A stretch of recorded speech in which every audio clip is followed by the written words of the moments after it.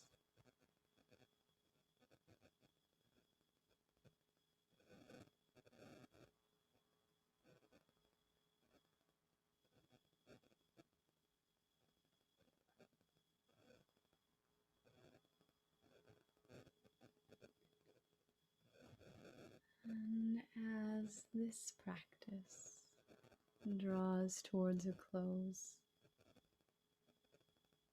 I invite you to keep with you this practice of dropping the thoughts, noticing the breath. Maybe today you could try out reciting the mantra when thoughts arise. See how that feels. Blessings on your day, blessings on your life. I love you.